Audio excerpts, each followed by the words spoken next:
আসসালামু আলাইকুম। নলছিটির মাটিতে জন্ম নেওয়া ওসমান হাদি শুধু একটি নাম নয়, তিনি একটি আদর্শ, একটি বিশ্বাস এবং একটি সংগ্রামের প্রতীক।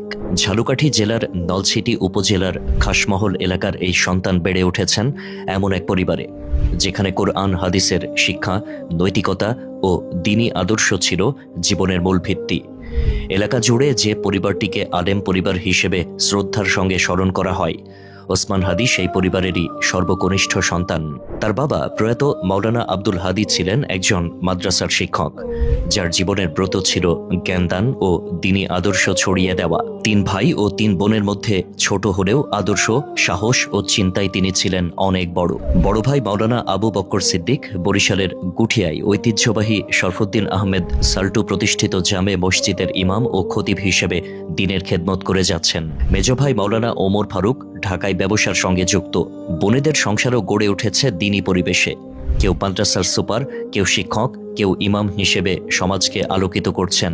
এই পরিবেশেই গড়ে ওঠেন ওসমান হাদি, যার শৈশব, কৈশোর ও যৌবন ছিল সংগ্রাম, অধ্যবসায় আর স্বপ্নে ভরা। জীবনের শুরুটা মোটেও সহজ ছিল না হাদির। টিকে থাকার লড়াইয়ে তিনি একসময় প্রাইভেট পড়িয়েছেন, কাজ করেছেন বিভিন্ন কোচিং সেন্টারে শিক্ষক হিসেবে, পাঠদানের মাধ্যমে নিজের মেধা ও পরিশ্রমের স্বাক্ষর রেখেছেন। সবশেষ তিনি একটি বেসরকারি বিশ্ববিদ্যালয়ে শিক্ষকতা করছিলেন, যেখানে ছাত্রদের কাছে তিনি ছিলেন অনুপ্রেরণার এক জীবন্ত উদাহরণ।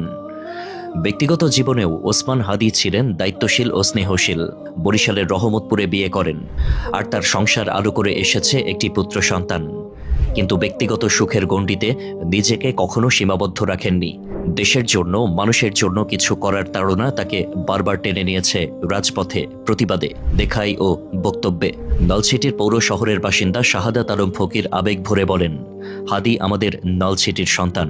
5 অগাস্টের পর থেকে সে দেশের জন্য লড়াই শুরু করেছিল, ন্যায় ও ইনসাফ প্রতিষ্ঠায় কাজ করছিল। দুর্নীতি আর অন্যায়ের বিরুদ্ধে সে কখনো চুপ থাকেনি। এই বক্তব্যই প্রমাণ করে ওসমান হাদি শুধু নিজের জন্য নয়, সমগ্র সমাজের জন্য কথা বলতেন।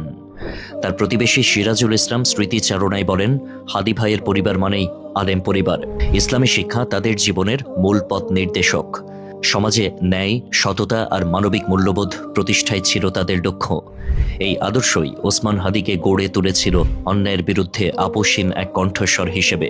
সবচেয়ে আবেগঘন কথা আসে তার আপনজনদের মুখে। বোন মাসুমা বেগমের কণ্ঠে ক্ষোভ আর বেদনা।